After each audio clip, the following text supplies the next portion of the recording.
कि लालू ने मोदी से सेटिंग की, लालू ने मोदी से बातचीत करके नीतीश को और आरएसएस को बिहार के हवाले कर दिया। बताओ क्या जवाब दोगे उसका?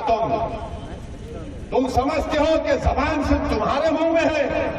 अरे जबान तुम्हारे पास होगी जो बिखरी हुई है। मगर मैं आज कह रहा हूं कि क्या तेजस्वी और लालू जिम्मेदार नहीं है बिहार में बीजेपी को लाने के लिए? बताओ आप।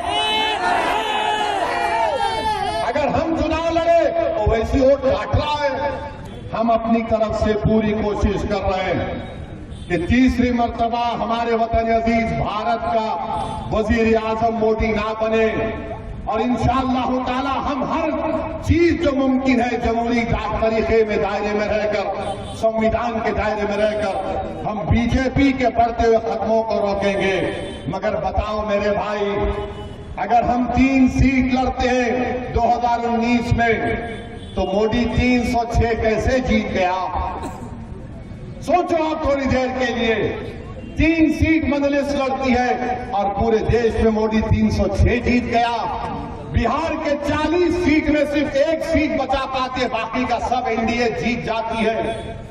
पूछो आप इन लोगों से, गठबंधन के लोगों से, तो बोलेंगे ओवैसी जिम्मेदार।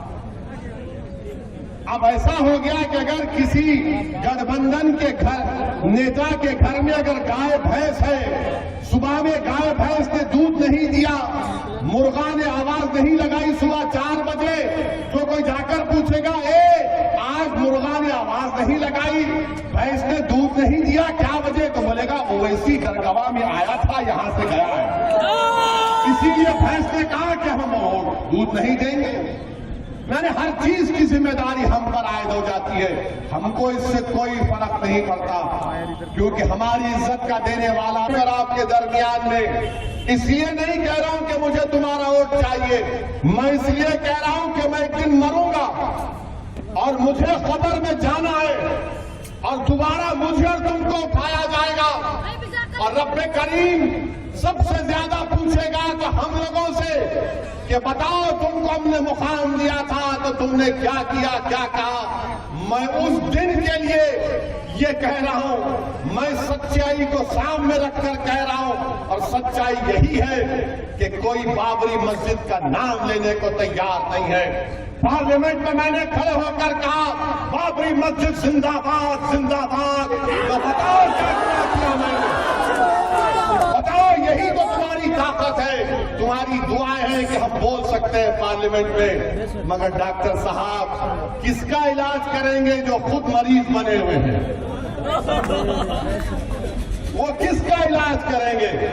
तो इलाज आपको करना है।